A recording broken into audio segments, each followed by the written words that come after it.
Damai sejahtera Allah yang melampaui segala akal menyertai hati dan pikiranmu di dalam Kristus Yesus Tuhan kita. Amin. Kekasih Kristus, mari kita membuka dari kitab Evangelium Lukas. Lukas pasal 1 ayat 39 sampai dengan 45. Lukas 1 39 sampai 45. Mari kita membacanya secara bergantian. Maria dan Elisabet. Beberapa waktu kemudian berangkatlah Maria dan langsung berjalan ke pegunungan menuju sebuah kota di Yehuda.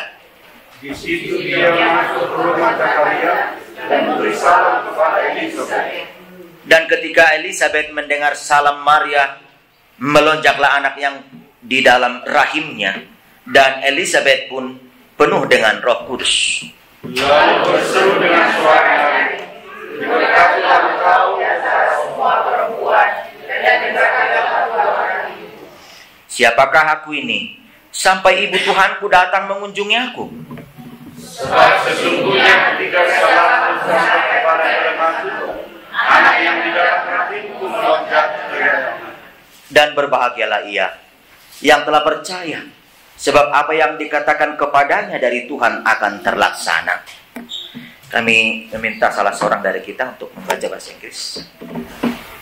Now Mary arose in those days and went into the hill country with haste to the city of Judah, and entered the house of Zacharias and greeted Elizabeth. And it happened, when Elizabeth heard the greeting of Mary, that the baby leaped in her womb, and Elizabeth was filled with the Holy Spirit. Then she spoke out with a loud voice and said, "Blessed are you among women, and blessed is the fruit of your womb. And why is this granted to me, that the mother of my Lord should come to me? For indeed, as soon as the voice of your greeting sounded in my ears, the babe leaped in my womb for joy. Blessed is she who believed, for there will be a fulfillment of those things which were told from the Lord." Thanks be to God. Kekasih Kristus, firman Tuhan telah kita baca dan sesuai dengan tema, dan berbahagialah ia yang telah percaya, sebab yang dikatakan kepadanya dari Tuhan akan terlaksana. Pertanyaan yang pertama yang bisa kita ambil daripada tema itu dan menjadi bahagian daripada berkat kepada kita sekarang ini, siapakah yang berbahagia? Siapakah yang berbahagia? Ya? Ya, di ayat 45 barusan saya baca, ya. Dan berbahagialah ia yang telah percaya. Yang berbahagia adalah yang percaya. Tentu berbahagia dalam nats ini bukan bahagia yang ditawarkan oleh dunia. Bukan bahagia yang disiapkan oleh dunia, tetapi kebahagiaan sorgawi.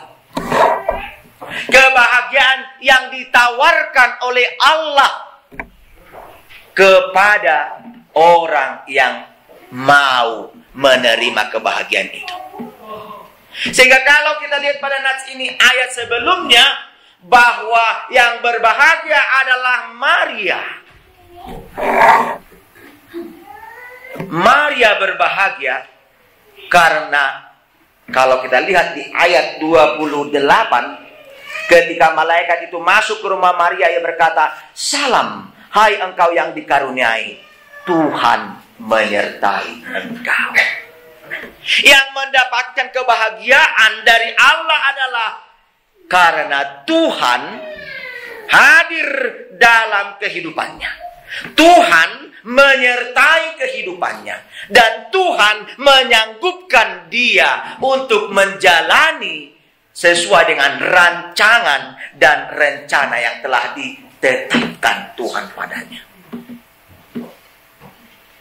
Yang menjadi pergumulan sekarang, setelah kita menerima, percaya, bagaimana kita dapat melakukan? Sebagaimana firman yang telah disampaikan tadi epistel, Berbahagialah orang yang mendengar dan yang melakukan. Berbahagialah orang yang percaya yang melakukan.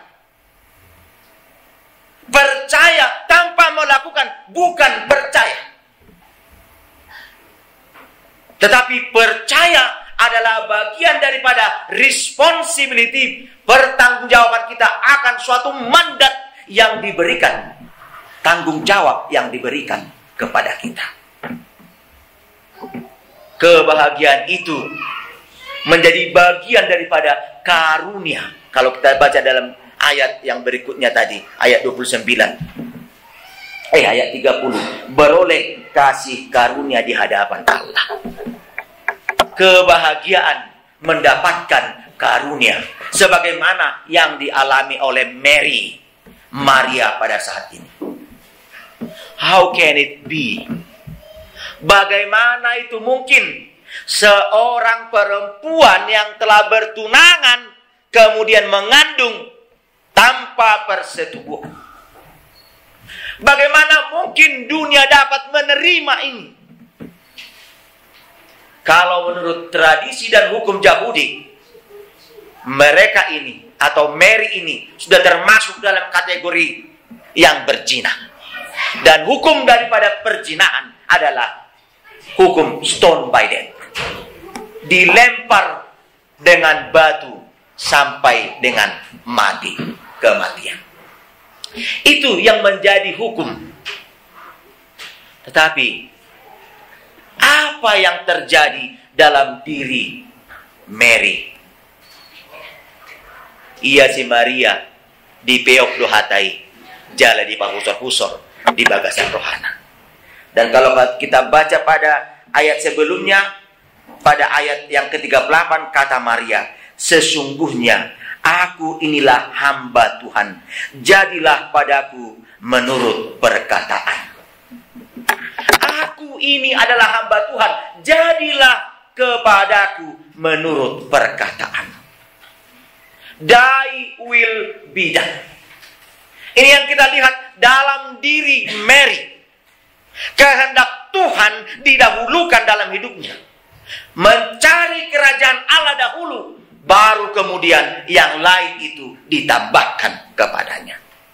Dengan demikian dapat kita simpulkan bahwa di dalam diri Mary, God has a plan in his life, in her life. God has a plan in her life. Tuhan telah mempunyai suatu rencana yang khusus di dalam kehidupannya. Kasih Kristus. Pertanyaannya kepada kita adalah, apa rencana Tuhan yang telah ditetapkan bagimu? Kalau kita bernyanyi, semua baik, semua baik, apa yang telah kau perbuat di dalam hidupku. Allah telah membuat suatu rencana yang baik. Sebagaimana Mary pada saat ini telah menerima rencana baik, dia telah dipakai oleh Tuhan menjadi jalan untuk melaksanakan keselamatan yang Allah sampaikan melalui Yesus Kristus. Di dalam peristiwa yang telah kita baca tadi antara Mary dan Elizabeth, apa yang terjadi pada diri Maria setelah dia menerima di dalam ayat 38, jadilah padaku seperti menurut perkataan. Tidak ada keraguan-raguan, tidak ada kesangsian dalam diri Mary, tidak ada rasa ketakutan. Tetapi Roh Kudus telah menutupi, melingkupi, dan menguasai dirinya. Dia tidak lagi memikirkan dunia ini, tidak lagi memikirkan apa yang akan terjadi pada dirinya, tetapi sesuatu yang telah terjadi, dia langsung berjalan menerima berkat Tuhan. Dengan kehadiran Roh Kudus di dalam kehidupan kita, memampukan kita langsung berjalan, action, langsung bertindak, langsung berbuat, sebagaimana Mary di sini. Karena seandainya dia pikir-pikir semua, maka dia akan dililiti oleh rasa kekhawatirannya kembali. Dililiti oleh rasa ketakutan dan kecemasannya kembali. Sehingga apa yang telah ditetapkan Allah bisa menjadi berubah. Bisa menjadi mentah. Kasih Kristus. Ini menjadi suatu peringatan bagi kita. God has a plan in your life. Don't delay. Don't pretend. Tetapi langsung berjalan. Apa yang telah Tuhan tempatkan dan tetapkan menjadi plan di dalam kehidupanmu, jalani. Lakukan. Laksanakan. Tuhan besertamu. Ini yang terdapat dalam diri Mary. Dia langsung berjalan. Bayangkan seorang diri berjalan melewati pegunungan yang penuh dengan tantangan-tantangan. Ada penyamun, teriknya panas matahari, kalajengking, dan berbagai ragam penderitaan. Tetapi di dalam Tuhan yang telah memampukan kita menerima rohnya, memampukan kita untuk dapat berjalan langsung dan dapat apapun, segala rintangan apapun dapat kita lewati. Dan tindakan yang berikutnya daripada Mary yang telah dipenuhi roh itu adalah memberi salam. Di situ ia masuk ke rumah Zakaria dan mendekat dan memberi salam kepada Elisabeth. Salam. Shalom. Assalamualaikum. Ciao atau horas atau apa saja. Adalah bagian daripada penyerahan diri kita kepada sesama kita di dalam joy, di dalam sukacita. Sebagaimana Mary yang telah dipenuhi oleh Roh Kudus pada saat ini, dia dimampukan untuk dapat memberi peneguhan kepada Elisabeth. Sesuatu pada kedua perempuan ini sangat impossible. Seorang mengandung pada saat dia bertunangan, artinya virgin, tetapi yang satu lagi sudah mandul, yang seharusnya dua-duanya tidak boleh mengandung. Yang satu oleh by law, yang satu oleh karena bukan by law lagi, tetapi melalui alam, yang tidak dapat lagi oleh karena mandul. Tetapi di dalam Tuhan, by law dan by alam dapat. Sebagaimana Lukas 1 ayat 37. Tiada yang mustahil bagi Tuhan. Kasih Kristus. Dan di dalam Tuhan, yang tidak mungkin itu menjadi mungkin. Bagaimana ketika Elisabeth mendengar salam daripada Mary, lalu anak yang di dalam rahim Elisabeth dipenuhi dengan Roh Kudus. Kasih Kristus, ini dapat menjadi bagian di tengah community, persekutuan, fellowship. Bagaimana seorang atau pribadi atau kelompok dapat memberikan salam kepada yang lain, menjadi bagian daripada peneguhan dan kekuatan dan saling meneguhkan. Kalau Yesus mengatakan, siapakah sesamaku? Sesamaku adalah yang memberikan tumpangan, yang memberikan pertolongan, yang memberikan bantuan kepada yang lemah. Yang lemah ini, yang hina papa ini, janda ini adalah diriku. Lalu Maria, di dalam keberadaan yang telah dipenuhi Roh Kudus, mentransfer roh itu kemudian dengan perantaraan kehadirannya kepada Elisabeth. Dan bahkan mentransfer kepada bayi, jabang bayi yang di dalam kandungan Elisabeth, sehingga bergejolak. Lalu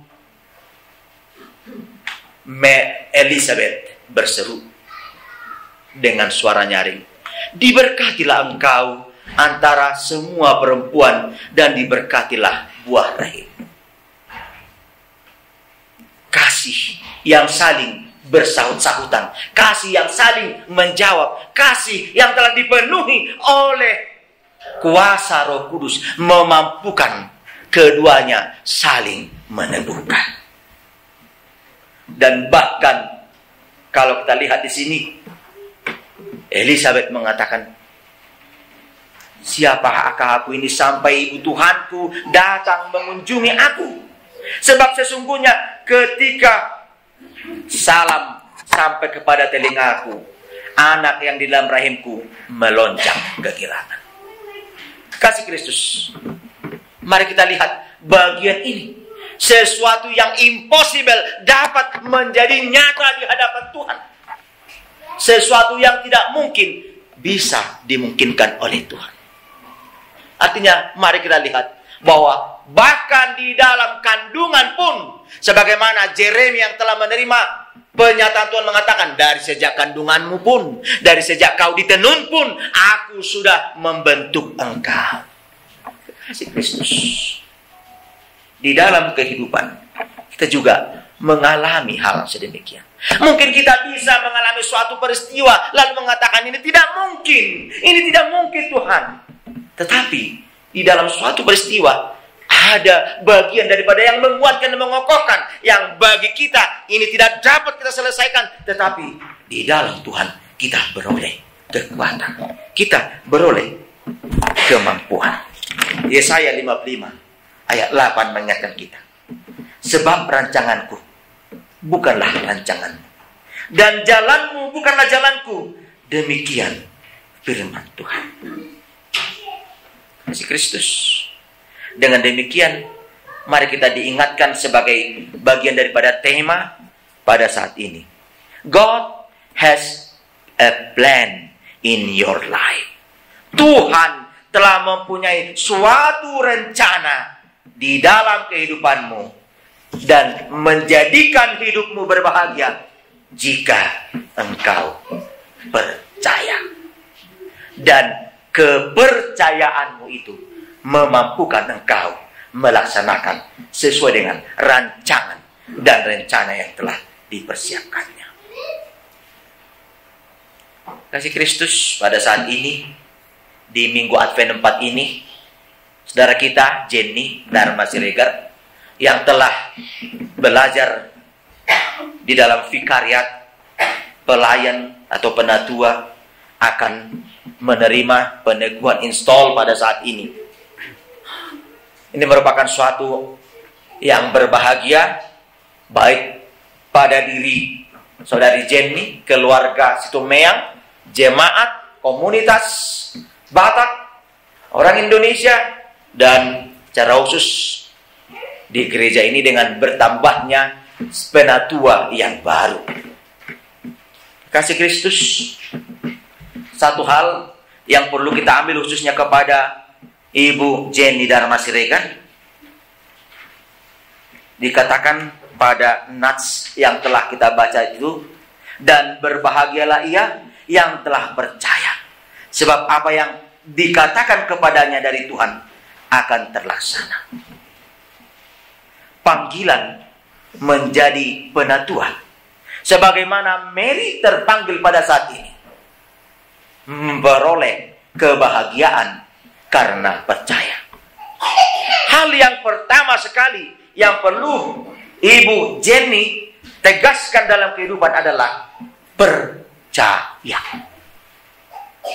Tanpa percaya kepada siapa yang telah memanggil, menempatkan, dan memberangkatkan ibu menjadi penatua, ini semua menjadi sia-sia. Dengan menempatkan percaya sebagaimana yang dialami Mary, ini menjadi peneguhan kepada ibu untuk menjadi penatua yang berbahagia. Pertanyaannya, adakah penatua yang tidak berbahagia? Sebagaimana kebahagiaan yang pada Nats 45 ini, atau relevansinya dalam kehidupan? Ada penatua yang tidak berbahagia. Kendati mendapatkan gelar menjadi sintua, diakones, pastor, atau bagaimana, tetapi jika tidak di dalam Tuhan, apapun menjadi sia-sia. Pengutusan Allah, sebagaimana dalam Yesaya 6 ayat 8 dikatakan, ini aku, utuslah aku. ini aku, utuslah aku.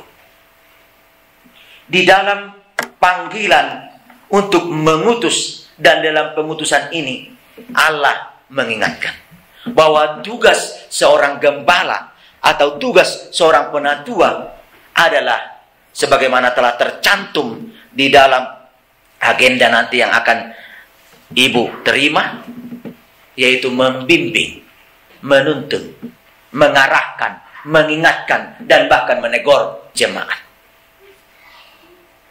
Sebagaimana Allah telah meneguhkan Yesaya pada saat itu, sebelum Yesaya memulai tugasnya, Allah sudah memberitahu, engkau akan berhadapan dengan umat yang acuh tak acuh. Engkau akan berhadapan dengan umat yang menolak firman.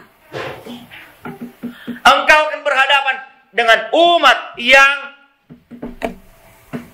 belum dan tidak siap menerima pertobatan. Sangat tegas, sangat keras. Karena apa? Sebagaimana umat Israel pada saat itu, kendati hidup keagamaannya, ritus beribadah, tetapi itu hanya di kulit luar saja.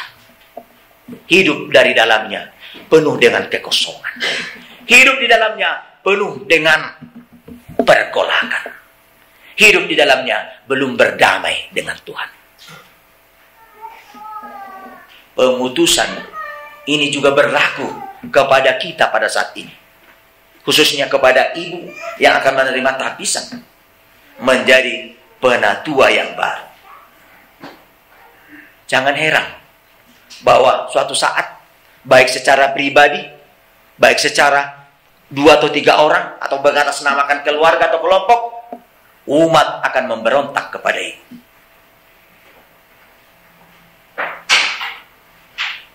Saya akan bacakan di Yesaya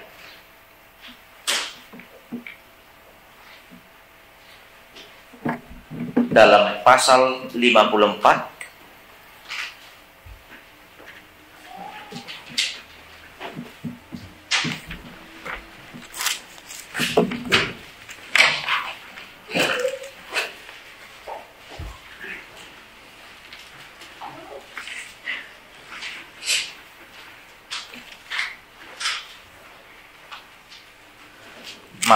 pasal 6 ayat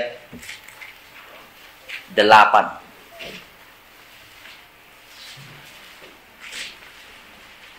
Lalu aku mendengar suara Tuhan berkata, siapakah yang akan kuutus dan siapakah yang mau pergi untuk aku? Maka sahutku, ini aku, utuslah aku. Kemudian firman-Nya, pergilah dan katakanlah kepada bangsa ini, dengarlah sungguh-sungguh tetapi mengerti jangan. Lihatlah sungguh-sungguh tetapi menanggap jangan. Buatlah hati bangsa ini keras, dan buatlah telinganya berat mendengar, dan buatlah matanya melekat tertutup, supaya jangan mereka melihat dengan matanya, dan mendengar dengan telinganya, dan mengerti dengan hatinya, lalu berbalik dan menjadi sembuh. Kemudian aku bertanya, sampai berapa lama ya Tuhan? Lalu jawabnya, sampai kota-kota lengang sunyi sepi. Tidak ada lagi yang mendiami, dan di rumah-rumah tidak ada lagi manusia, dan tanah menjadi sunyi dan sepi. Kasih Kristus.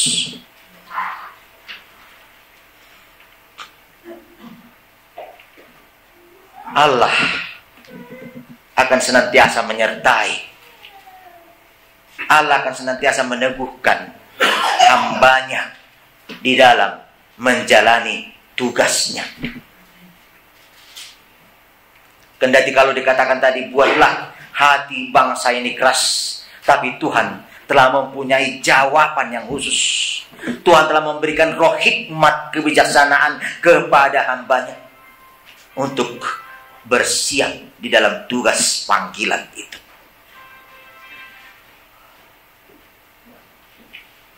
Dan yang menjadi pertanyaan juga,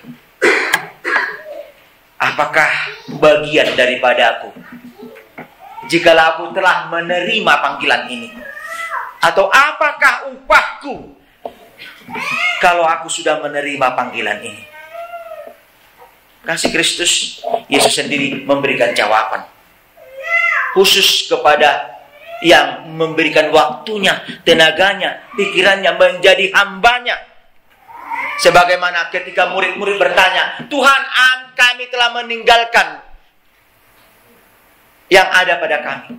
Tuhan, aku telah meninggalkan istriku dan mertuaku, kata Petrus. Lalu apakah upah kami? Kalau di dalam Lukas dikatakan 2 kali lipat upah. Kalau Matius lebih lagi, 100 kali lipat upah. Upah menjadi bagian daripada hamba Tuhan yang menjalankan bagian daripada tugas rencananya. Dikatakan pada Yeremia 54 ayat 13 sampai 17. Immanuel. Inilah upahnya. Immanuel, Tuhan beserta kita. Kalau kita baca dari ayat yang 13 itu dikatakan, anakmu akan menjadi murid Tuhan. Sejahtera dan kebenaran akan menjadi milikmu.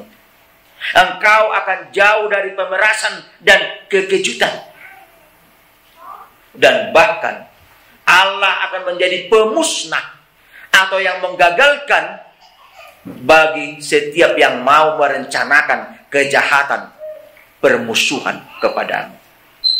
Allah akan menjadi saksi kebenaran. Kasih Kristus, Tuhan yang memampukan, Tuhan yang meneguhkan. Karena Tuhanlah yang memilih, Tuhanlah yang meneguhkan. Tinggal lagi bagaimana menjalankannya. Yesus sendiri mengingatkan, sangkal diri, pikul salib, ikutlah aku. Inilah menjadi peneguhan kepada Ibu Jenny dan juga sekaligus refreshing kepada penatua yang telah menjadi hamba Tuhan. Mengingatkan kita pada saat ini, sangkal diri, pikul salib, ikutlah Tuhan. Satu yang perlu kita uji ketika kita menekuni ini, tanya pada Tuhan, apa kehendaknya?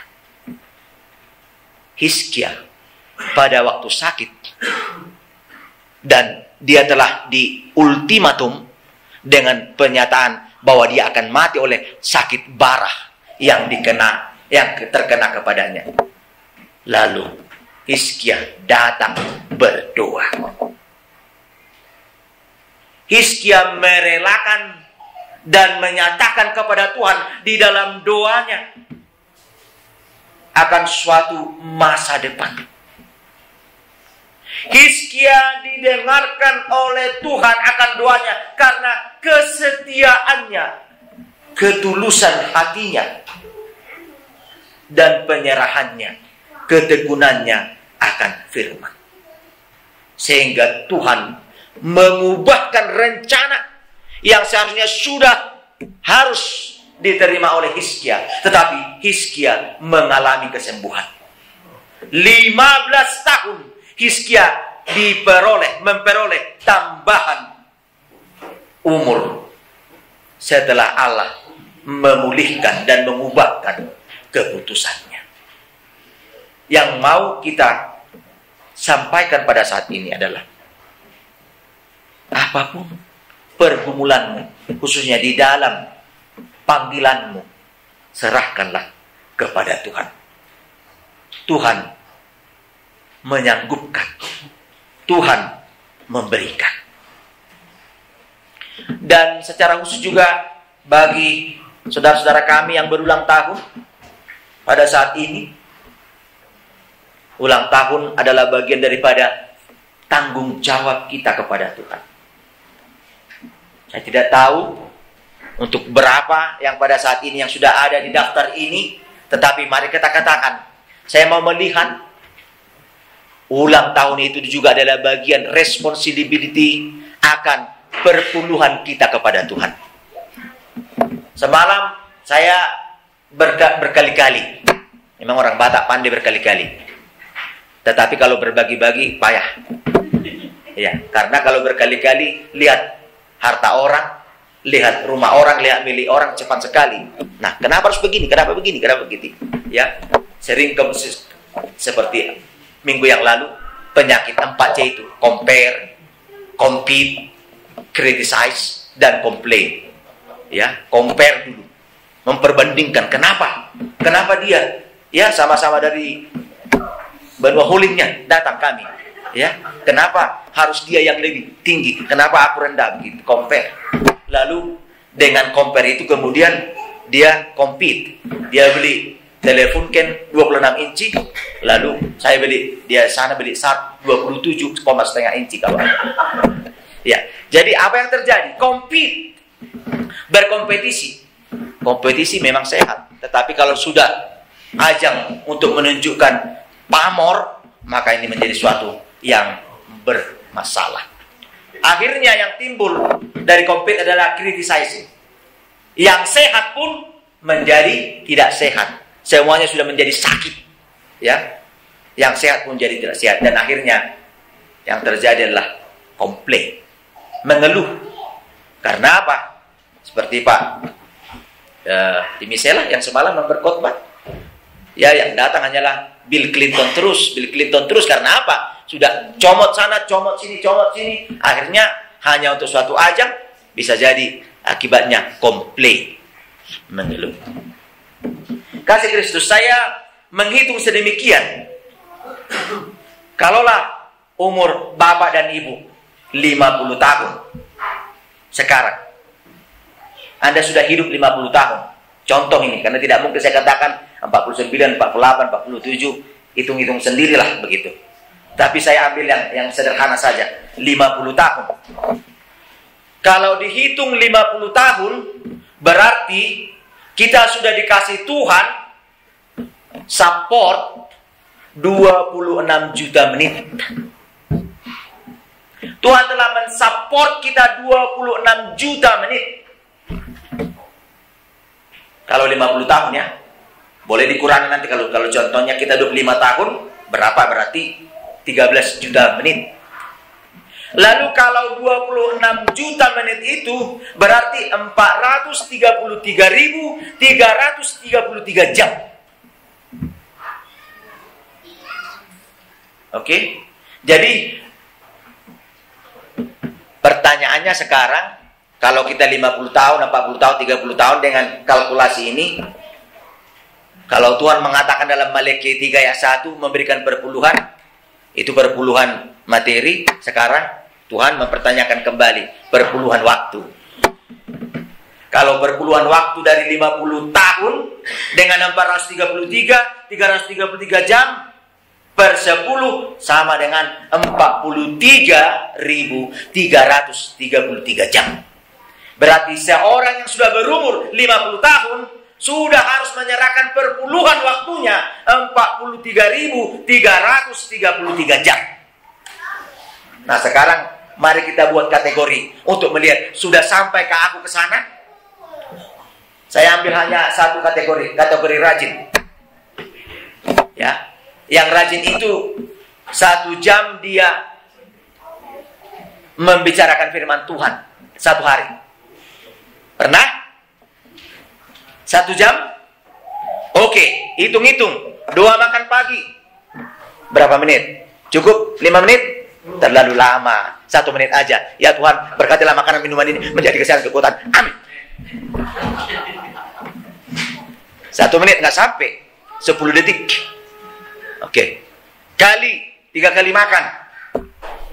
Kalau 1 menit, 3 menit. Lalu 2 berangkat. Itu pun kalau dilaksanakan. Berangkat kerja, berdua apa enggak? Lalu setelah ambil shift yang pertama yang 8 jam, masuk ke shift yang kedua, berdua enggak? Kalau sampai triple, lalu dari yang ketiga lagi, berdua enggak? Boro-boro. Oke, kita buat 1 menit atau 2 menit. Ya.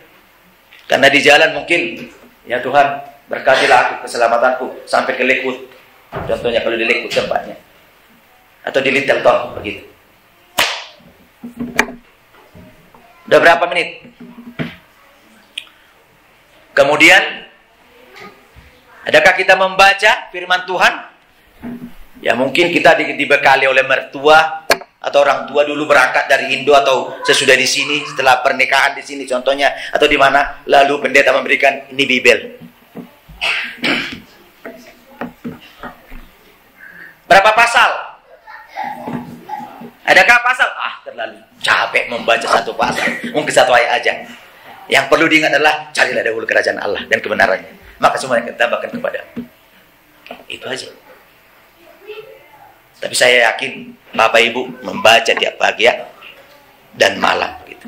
Nah sekarang kita kalkulasikan itu 1 hari 1 jam di rumah. Mungkin ada di kerjaan bisa.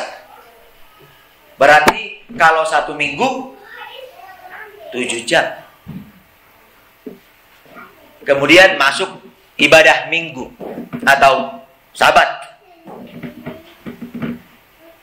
3 jam cukup. 3 jam per minggu? Terlalu lama? Boro-boro. Ya. 30 menit saja khotbah pendeta udah langsung, udah putuskan saja katanya. Sekarang saya hitung-hitung ini 10 tadi kontestan untuk nyanyi. Ya, 10 yang bernyanyi tadi di sini. Lalu tambah 7 nyanyian karena itu kebiasaan dari AKBP. 17 nyanyian. 3 jam, oke lah. 2 jam peribadahan. Lalu setengah jam berangkat, setengah jam pulang. 3 jam. 3 jam ya per minggu. Lalu adakah di tengah keluarga atau mandiri untuk melaksanakan ibadah keluarga? Atau katakan mengikuti PA? Baik di gereja atau mungkin komunitas. Kita kategorikan 2 jam. Terserah dilaksanakan atau tidak. Tetapi masuklah ke dalam kategori 2 jam. Lalu yang lain-lain. Mungkin ada sesuatu yang khusus meditasi, penyerahan diri, 2 jam. Lalu setelah hitung-hitung itu semua, berarti 14 jam per minggu. 14 jam kali 4 minggu sama dengan 56 jam per bulan. Artinya kalau ini sudah dalam kategori yang rajin 56 jam per bulan. Lalu kalau sesuai dengan syarat daripada perpuluhan tadi 3 jam ya. Lalu ternyata setelah hitung-hitung dalam 1 tahun 672 per tahun kali 50 umurnya hanya mendapatkan 33.600. Yang seharusnya tadi 43.300, ini 33.600. Berarti masih korup. Berapa persen? Berarti kita hanya baru melaksanakan 6-7% daripada perpuluhan itu. 10% yang diharapkan Tuhan untuk kita persembahkan belum kita berikan. Berarti kita masih belum benar di hadapan Tuhan. Kita masih mampu di 6-7%. Sederhana sekali perkalian ini. Tetapi mungkin bisa kita melihat kembali. Sensenina. Apakah yang telah kuperbuat Tuhan? Untuk apakah hidupku ini Tuhan? Apakah yang terutama bagiku Tuhan? Kekasih Kristus. Kita mau berbahagia di dalam Tuhan. Untuk itu, menjadi berbahagia di dalam Tuhan hanya satu kata kunci. God has a plan in your life. Nyatakanlah itu. Masing-masing kita telah diberikan Tuhan rencana yang indah. Biarlah seperti yang dikatakan tadi di dalam Yeremia 55 ayat 8. Biarlah rancangannya yang jadi dan biarlah kehendaknya yang jadi. Tuhan memberkati. Amin.